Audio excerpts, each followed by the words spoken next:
selamat datang kembali di podcast Si Paham. Selamat pagi, selamat siang, selamat sore, selamat malam, dan selamat lainnya.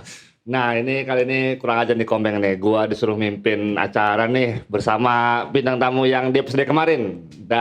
Halo Mas Salam. Halo. Gimana kabarnya? Selamat. Kabar baik. Baik ya. Kabar bahagia. Oke. Masih kuat ya untuk menuju ke 22 Oktober ya? Ada apa tuh? Ada apa tuh? Ada apa tuh 22 Oktober? Dekat-dekat nih ada event nih tanggal 22 Oktober dengan line up yang oke. Ya kan? Boleh sih, iya sih, bener Oke, sih. tanggal 20 Oktober, teman-teman bisa cek di Instagram Honestly ya. Iya, honestly concert. Oke, nah ini Mas Alam nih. Ini kayaknya episode yang kali ini nih, ini Si Paham ini dipahami nih, harus dipahami oleh Mas Alam nih. Karena gue ini ya Mas Alam, sebenarnya kurang-kurang mengerti tentang bagaimana sih cara membangun event. Event ini kan hal yang menurut gue nih Mas Alam ya, ini gede banget nih.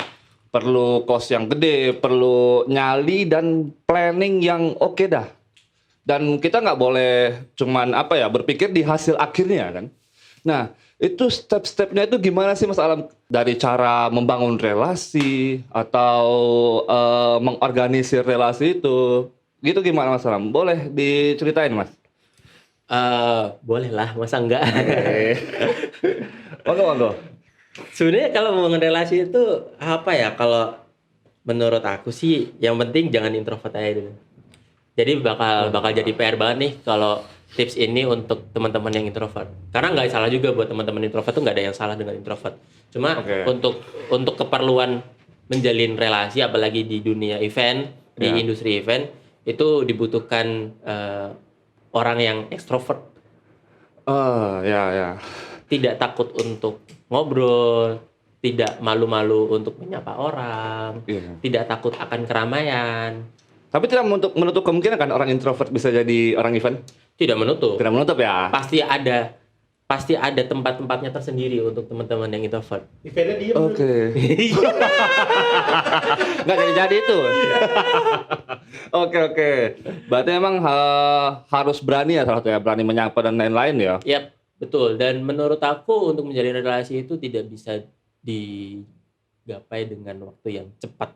Oke. Jadi emang harus, menurut aku harus dibutuhkan waktu yang lumayan sih untuk menjalin relasi yang, kita ngomong relasi yang banyak deh gitu. Iya. Karena kan anggaplah kita dalam satu hari, terlalu cepat satu minggu kita ada datang ke eventnya teman, ketemu orang. Minggu depannya lagi weekend kita datang ke event orang, kita ketemu orang lagi, beda lagi. Berarti gitu. datang ke satu event untuk mencari relasi ya? Iya. Mencari teman Jadi, ngobrol ya?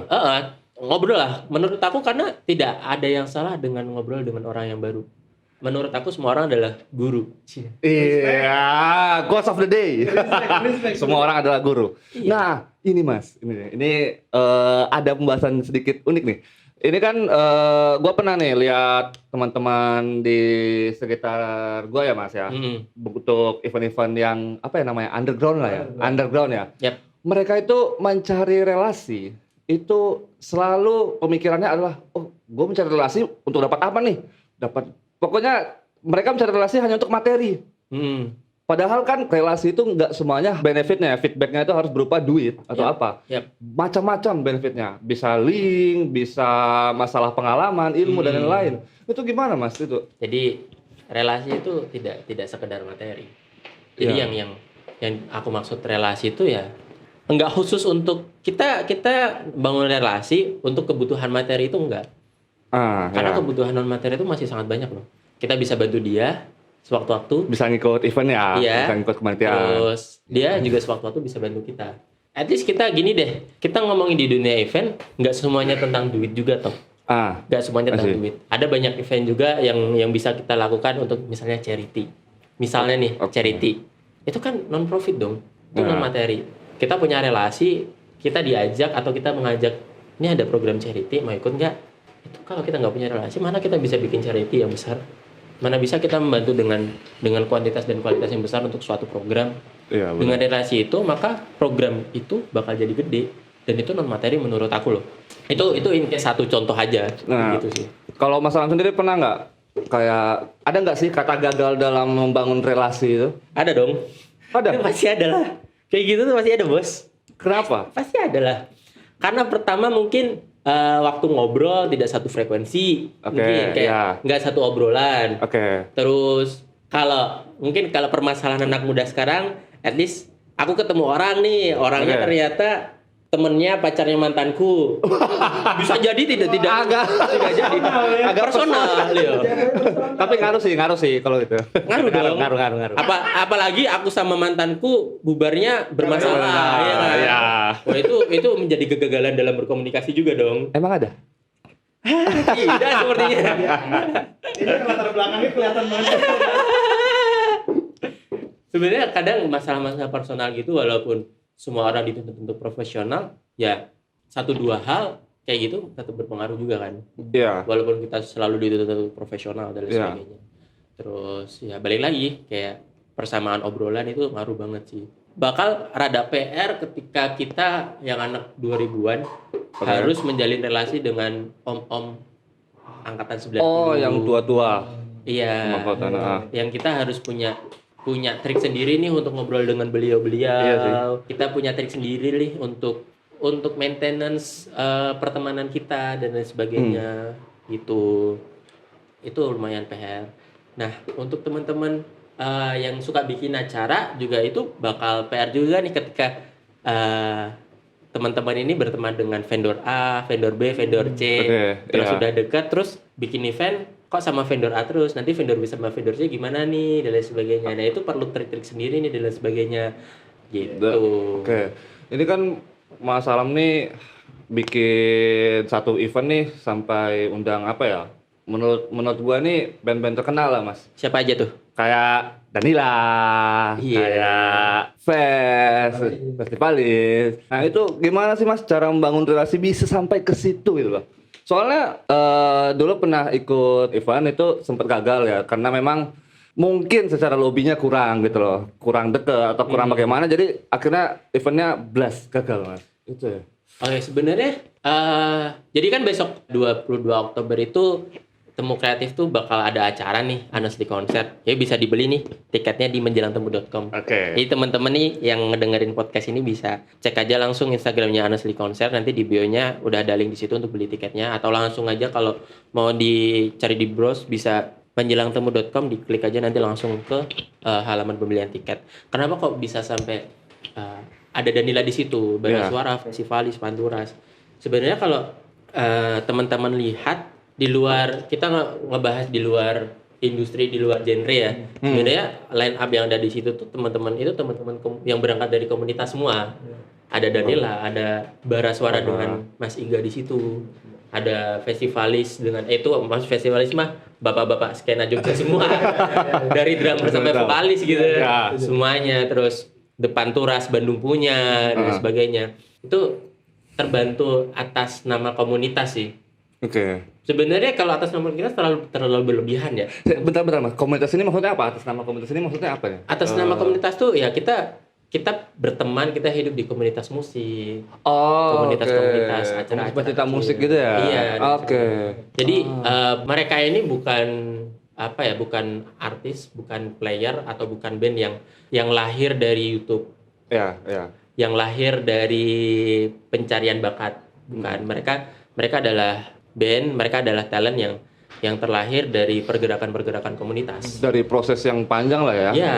Mereka kesana kemari dulu. Karya-karya mereka didengarkan di komunitas-komunitas mereka terlebih dahulu, dari komunitas kecil, dari kecil di kota mereka, lalu akhirnya go nasional dan sebagainya. Bahasa Kombang ngejablay dulu. Iya.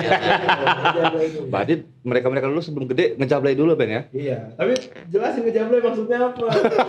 Maksudnya kesana kemari ngepromosiin Jablay. secara militan lah. Weh. Oke, lanjut Mas.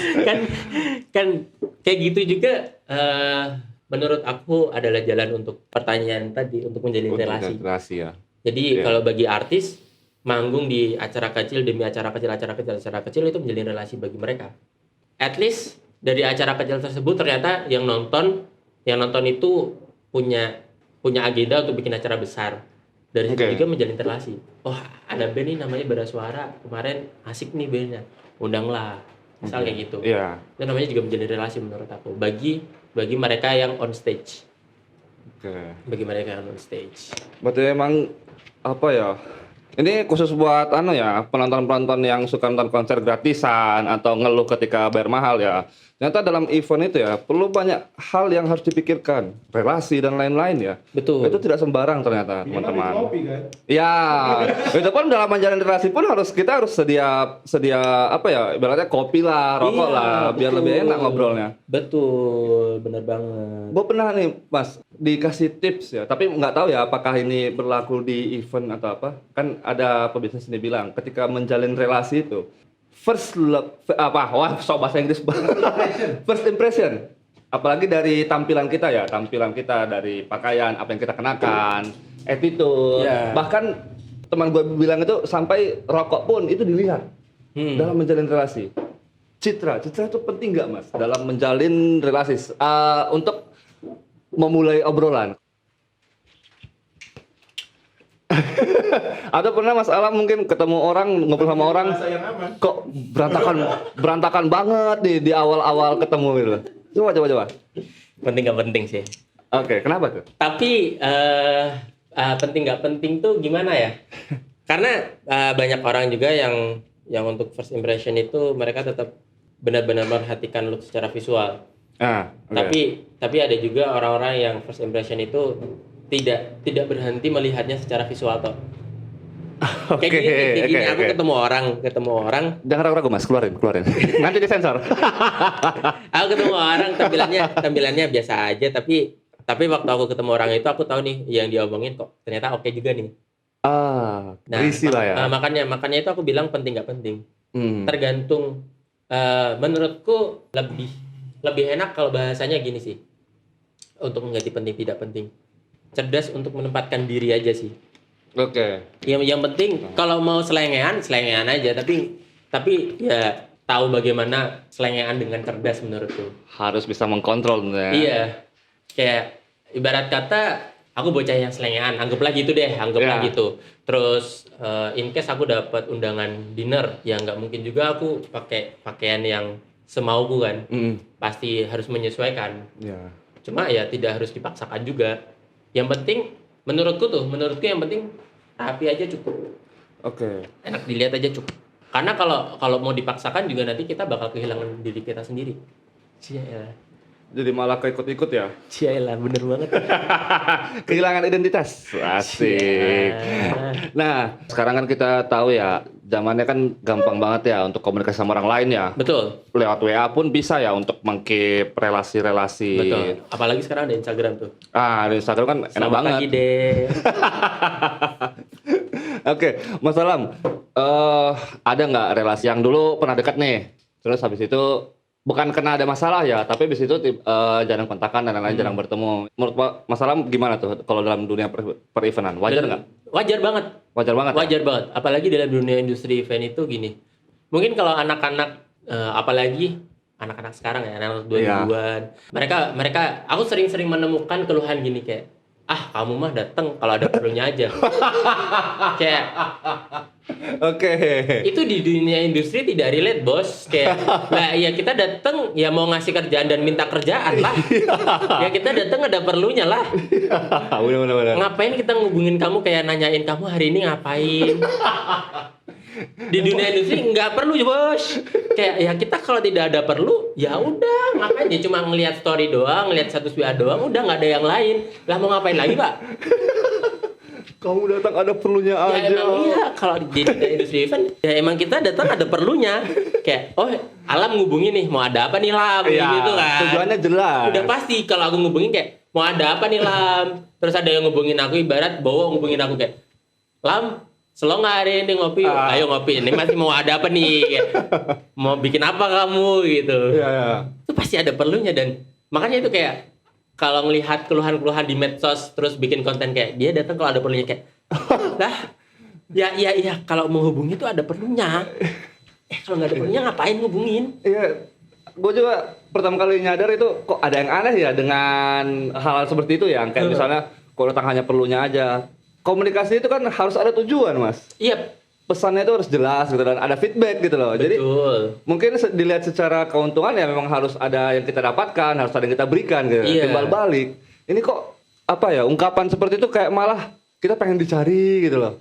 Aku komunikasi ke kamu untuk ini bla bla bla. Kalau mau ajak keluar ayo, kalau mau ajak kerja ayo gitu loh. Iya. Jangan tiba-tiba lu ngeluh, ada maunya aja baru komunikasi aku. Ya ampun.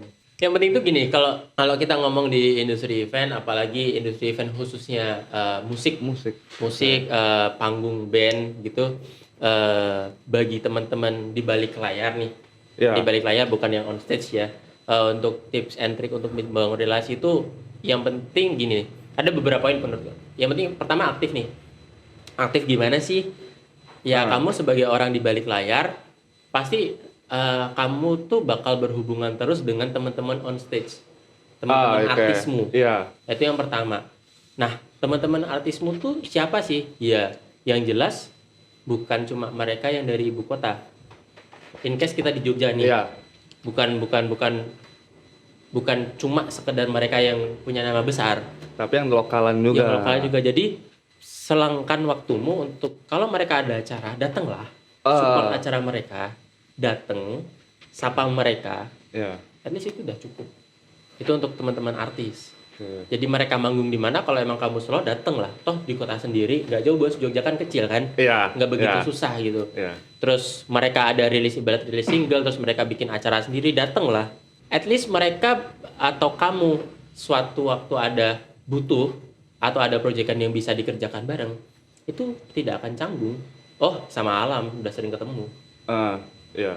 Oh sama Abi udah sering ketemu. Oke nih, gitu. Nah terus anak acara selain sama artis sama siapa sih? Ya sama orang-orang vendor. Yang ngurus alat ya vendor. Iya bener, vendor produksi. Karena jadi anak acara event itu pasti nggak bakal jauh dari vendor. Iya. Karena acara tidak akan berjalan kalau vendor tidak ada. Tidak ada. Nah itu juga harus jalin relasi dengan baik dan sebagainya. Jaga relasi itu entah dengan cara komunikasi apapun itu gitu. Karena kalau kita ngomongin dengan urusan vendor pasti bagi anak 2000-an kita bakal berkomunikasi dengan om-om nih. Iya kan? Orang-orang lama ya. Orang-orang yang jauh di atas kita lah. Ibarat paling dikit 6 tahun di atas kita lah. Ya agak lama. Iya kan? Iya kan? Nah, kayak gitu. Terus juga jaga komunikasi dengan mungkin orang-orang yang punya venue dan lain sebagainya. Ya caranya gimana? Ya caranya kalau kamu datang ke acara orang, ya sapalah orang yang punya venue itu. Oke. Sekedar nyapa 20 detik, 30 detik, oke, it's fine. Itu kayak bahasa simpelnya gini, kalau orang Jogja kayak storai. Storai. Storai itu store muka. Oh, oke, ngeliatin muka ya. Oke. Gitu. Itu tips and trick dari aku sih. Jadi nggak usah terlalu ribet kayak harus selalu ada kayak enggak sih. Yang penting kan berarti kan kita harus basa-basi ketika bukan basa-basi ini kan kadang dianggap jelek ya, tapi memang perlu tuh. Basa-basi itu perlu kayak. Perlu banget menurutku ya? menyapa halo hai selamat malam itu bukan basa-basi sih. Iya. Gimana om kabarnya? Karena ketemu kayak udah sebulan nggak ketemu, 3 minggu nggak ketemu lagi. Ketika kita nanya kabar itu juga kan itu kan ada keinginan untuk pengen tahu gitu loh, pengen tetap berhubungan Iya dengan benar orang banget. tersebut. Bener banget. Jangan ragu-ragu teman-teman untuk nanya kabar gitu loh ketika ketemu teman-teman lama gitu loh, kawan Benar. lama. Ya Bang. Berarti kan kalau tadi ya dari masalah vendor, venue, berarti sampai ke apa ya bahasanya job desk yang dianggap tidak seberapa itu memang harus jaga relasi ya. Yap, itu harus di-manage secara baik sih. Ya. Semua yang ada di dalamnya. Karena menurutku apa ya, nggak cuma konser musik secara skala besar, skala kecil pun menurutku itu adalah pertunjukan bagi semua orang. Nggak cuma artisnya doang. Ada satu komen yang bikin gua sadar bahwa ternyata semua orang yang dalam event yang di backstage itu penting. Penting banget. Jadi dia konser itu hujan, Mas. Mm-mm. Banyak yang komen Metallicanya, wow mereka masih konser pada saat hujan, mereka masih ini pada saat hujan. Satu komen tuh bilang, respect terhadap sound engineer-nya. Masih bisa audionya bersih ketika hujan dan nggak kesetrum. Gila, iya ya. Ini orang belakang panggungnya nih yang harus diapresiasi nih. Event masih tetap jalan hujan lebat. Karena menurut aku sendiri sebuah show itu adalah karya bagi semua orang yang ada di dalamnya. Oke. Mulai dari orang produksi, terus orang yang LO mungkin, ya kan? Ya, LO ya. LO tahu kan ya, LO. Terus ada show director di situ, terus ada orang stage di situ. Itu menurutku hasil karya mereka. Jadi apa yang ditampilkan ke teman-teman yang nonton konser itu tuh menurut aku adalah hasil karya dari semua orang, gak cuma artisnya aja. Iya. Kayak gitu. Gitu sih. Oke, thank you Mas Alam. Ini kebetulan nih karena durasinya udah panjang ya, dan kita harus next episode pembahasan selanjutnya. Satu hal yang gue simpulin nih, bahwa dalam sebuah kerja yang membutuhkan tim banyak, itu penting menggunakan relasi atau mencari relasi. Ini bukan semata-mata untuk keuntungan dan kerugian, tapi untuk menciptakan ekosistem itu ya. Bener banget. Oke, teman-teman. Nah, jangan lupa nih teman-teman, tanggal 22 Oktober. Betul banget. Ada konser yang diadakan oleh Honestly ya. Benar. Nah, bagi teman-teman yang pengen membeli tiketnya bisa cek langsung Instagram Honestly Konser. Di situ nanti ada Danila, ada Festivalis, ada Bara Suara, Pantura. Dan satu lagi nih, siapa tuh tadi? Pokoknya Gurjain. Ya pokoknya dibeli dah tiketnya, dibeli ini bener-bener konser oke banget sih. Ya, worth it buat kalian nggak bakal rugi sih buat beli tiketnya. Jadi langsung aja klik Honestly Konser, terus di bio-nya langsung klik aja link yang ada di situ atau langsung aja ke menjelangtemu.com. Oke. Oh dia tuh